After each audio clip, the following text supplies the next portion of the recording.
If the price of silver was based directly on the real physical silver market at 250 to 1, silver's price should be at $5,000 an ounce right now today. All right, Andrew, you know how fired up I get whenever you talk about silver. Whenever I hear silver, and I'm not alone, I know we've got a massive silver community out there, silver stackers. Tell us, how do you think that what you just said here about what's happening is going to play out here for silver? Yeah, again, very important. And before we look at how this plays out, and given there is deliberately very little information published about the silver derivative market, and while this quarterly OCC report provides some visibility, it's worth looking at what Bloomberg assessed as a benchmark at the time of remember the old silver fix ended on, it was August 15th, 2014. And the new fix began. Well, Bloomberg assessed at that point that the global silver market was valued at $5 trillion. That included options, ETFs, etc. Now, as it happened, silver was trading at around $20 at the time, with annual production around, let's just say, a billion ounces, which is very close to current metrics. So let's look how nickel-like the silver derivative market really is at this juncture. Now, divide one into the other, and we arrive at a widely accepted leverage of 250 to 1. In other words, there's 250 ounces of paper silver underpinning each ounce of physical that's been pledged. Actually, if you go back to 2015 and 16, Jeffrey Christian of CPM Group assessed 500 to 1, and so what was flippantly put. Look, but if we just use Bloomberg's more conservative assessment, if the price of silver was based directly on the real physical silver market at 250 to 1, silver's price should be at $5,000 an ounce right now today. Look, so what does it mean? Now, when this derivative blow-up happens, and by cracky it will occur in the physical market. And it'll not spring out of the COMEX, the CME, or the SLV rigged machine. They will be impacted, but it won't come from there. Because that's where, if you remember, that's where the Hunt brothers got rinsed, like any other paper speculator, because the silver was borrowed from the house. The house never had any silver, and the house called in the credit. End of story. So SLV has proved itself to be a derivative flywheel. It's very vulnerable. And one must remember the nickel black swan event was a direct reaction to Russian sanction blowbacks, unraveling leveraged short bets that were exposed to physical demand. They blew up, sparking the LME to go on record. And I remember the quote clearly in my head. It has no direct visibility of over-the-counter transactions and positions, end of quote. I remember that because it's exactly what we sat in front of Andrew Bailey on that very same subject after we went to Parliament on this very same issue, this potential blow-up. Now, at that time, Andrew Bailey was the governor right now he's the governor of the Bank of England. But when I met him, he was still head of the FCA. So what it's telling us is nothing has changed. And now, here we go, the black swan fallout begins. Now, if you just look at the numbers here, then, again, it's worth looking at. There was 300 tons. There's one entity had bet 300,000 tons short nickel at an average price of 18,500 a ton. When it blew up, it spiked 250% to 100,000 per ton as these margin calls hit. And had the market not been officially rescued, the sharks would have circled, and the too big to fail liquidity providers would have faced another Lehman moment, because they sure as hell didn't have the product. Now, at this point, before you even ask the question, let me make it a very critical point here.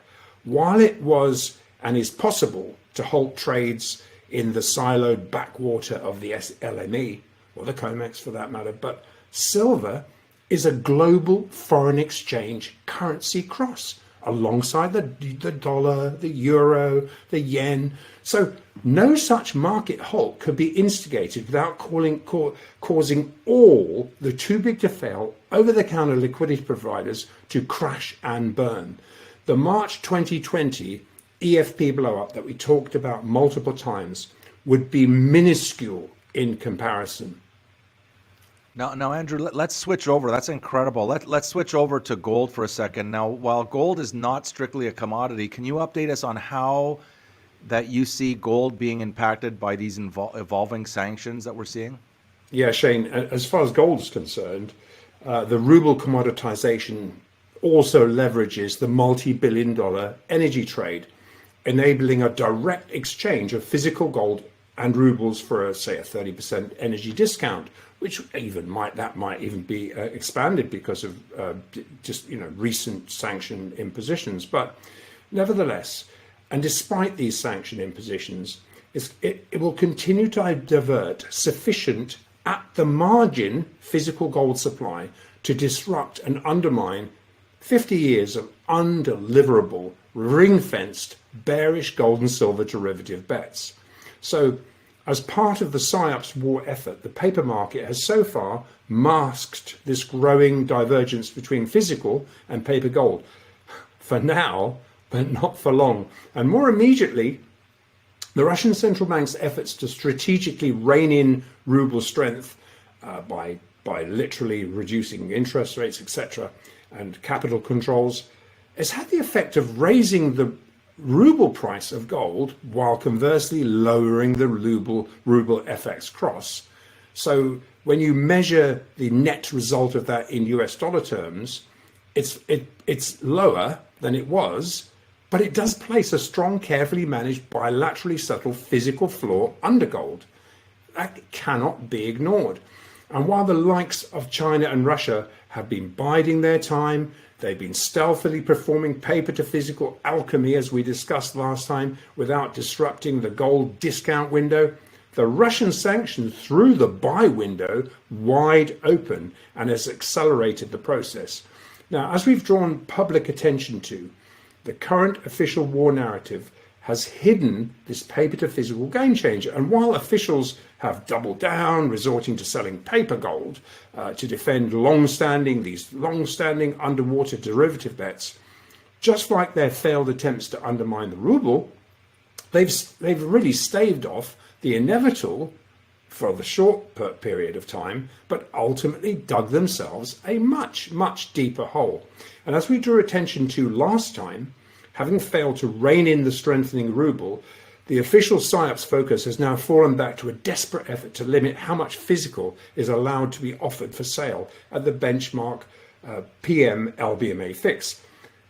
However, while this war on gold is visibly being fought in the paper markets, outside the CME LBMA Casino Alliance, which we know was formed in April 2020 as a result of this blow up in March 2020 of the EFP blow up, we are experiencing very similar conditions now to what blew up these EFPs in March 2020.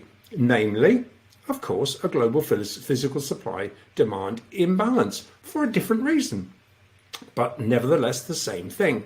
And as we've highlighted, this divergence between paper gold and physical gold was finally overshooting these March 2020 oversold backwardated extremes, i.e. backwardated meaning that it's blatantly obvious when the futures market is trading at a discount to the cash market that there's some game going on here and that that's not a correct price.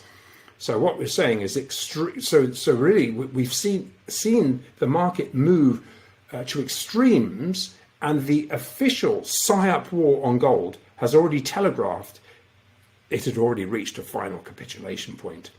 Now, the commercials, the house pit managers, as we call them, the COTs, are unable to hide the footprints that they are taking the long side of every single sucked-in spec short.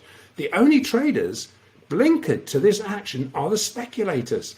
And while very short term, this tidal wave of paper selling has driven the global price of US dollar benchmark gold lower, we publicly warn this has once again threatened to blow up this deeply backwardated exchange for physical mechanism, which is the COMEX to the over-the-counter mechanism. Now, all of this is derivative related. Now, this inflection point was reached last week, and this is the kind of stuff we look for.